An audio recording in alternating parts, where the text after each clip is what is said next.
how do we get rid of the distortion? Is this like at the end of the mastering chain, or can you do it right now? Mastering could be a real pain, but it doesn't have to be. Today, I'm going to show you how you can master your tracks using Ozone 11. Let's go! I am in AudioGarden studio together with my friend Jan Kristal. Hi guys. And he's been mastering my tracks ever since my first album, I Am Ready. So I only trust him when it comes to mastering, and so many of my friends and colleagues from music industry do too. He's going to show us how to fix the low-end distortion when you're mastering your track. We'll be working on my track Behind the Curtain that was created during the How to Make Trance Like a Pro Masterclass. You can get it on readyformasterclass.com. Make sure to stick around till the end, because I have one important and crucial tip for you at the end of the video. The very first thing we'll focus on is getting to the desired loudness, and then we'll try to master it in a way that makes it sound similar to the reference, so it's wide and bright, but our first task is to reach that target loudness without causing issues. The first step I take is to address this, because whenever this happens, it's always a problem with the low end. In dance music, the first thing the limiter reacts to is the low frequency range. So we need to keep an eye on the low end. The Ozone Dynamics will help us with that.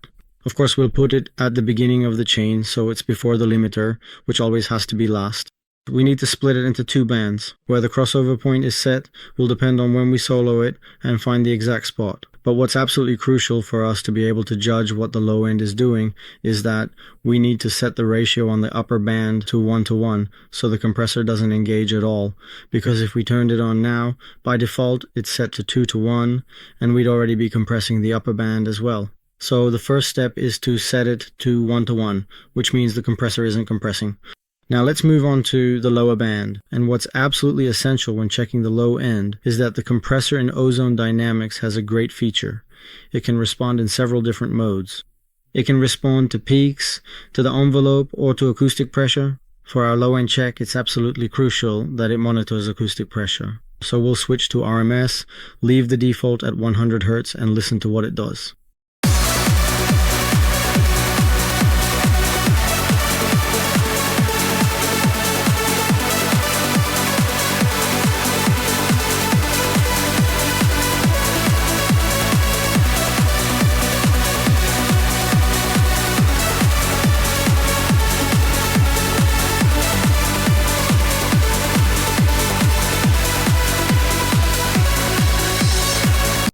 So now, in some way, we've completed the first step, which is that we've really gotten rid of that low energy.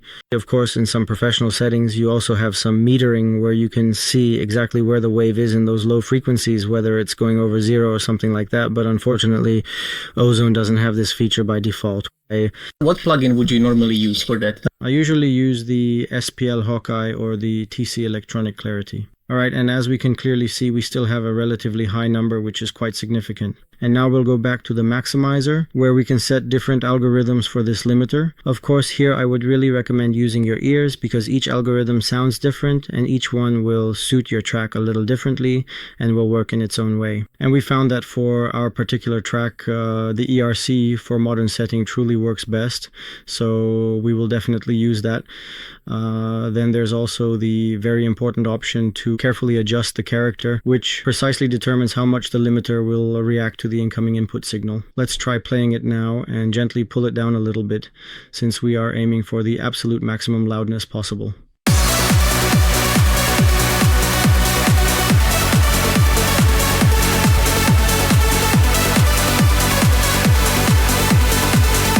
For me, this is good enough. I'd leave it like this and we'll see where we get from here. The current number is still extremely high, so we could quite easily lower it to a value of -6.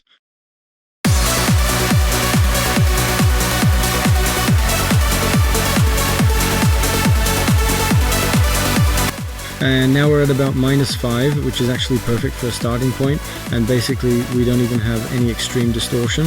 It just plays fine, and we can work with it further without being completely disappointed that it's not playing at all. By the way, one of the things you never do is to put a coffee onto a mixing console. That's a big no-no. Just wanted to say. Ale ja to dělám každý den.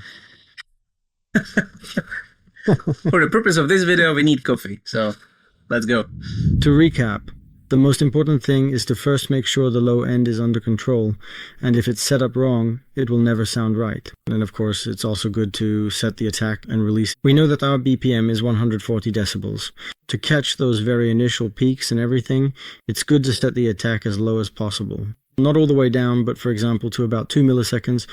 If it was set to 0, it would create more distortion, which we don't want. So it needs to be around 2 milliseconds, and at 140 BPM, it should be about 113 or 112 milliseconds. And of course, we can check and see that at 140, it's actually 107. So write out this table for yourself. It's the best hack you can have. 107 divided by 2 is precisely 53, so here we meticulously set it to 53, and now the powerful limiter will effectively bring up every single 16th note, and we will consequently have a perfectly balanced and robust low end that is totally and completely under precise control. Of course, if you find that your low end is really strong, just increase the ratio a little bit. It's not a problem. The important thing is to keep it under control. We can play it now.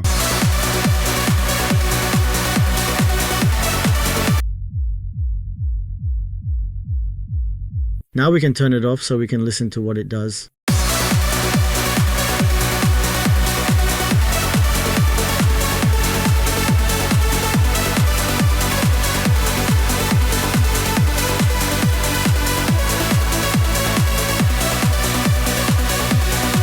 To me, it sounds like the transients suddenly just popped up, you know, and the track just has more room to breathe. Like the overall sound of the high and mids is just much more clear. Is this really good to get some more dynamics into the track? Yes, that's exactly right, because the limiter doesn't react completely to the very highest peaks, so you can push things further and thus preserve more dynamics. It's important to set it up correctly. We can easily add a bit more here, and maybe it would even be interesting to simulate what would happen if we used another plugin. Not that it belongs here, but just to simulate the mistake. So if we add, for example, a classic EQ here and simulate the mistake,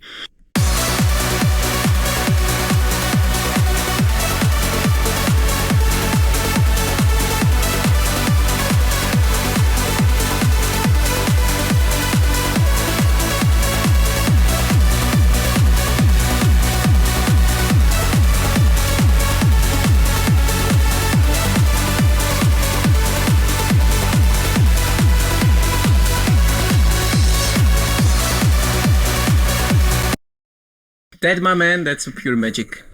That's incredible.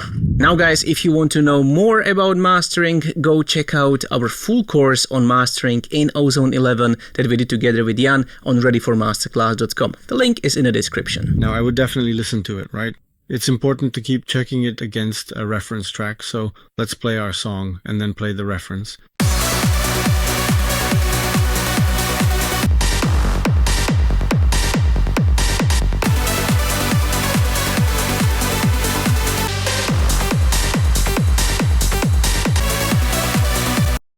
It's important to definitely get yourself some kind of meter where I can switch between references on the master. There are even some freeware options, and after the Ozone I have another meter so I can measure how loud the reference actually is and how loud my own track is.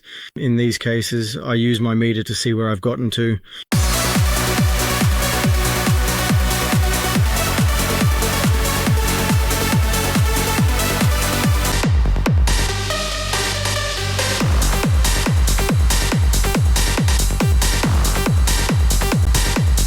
And here we can actually see that we're at a similar loudness level.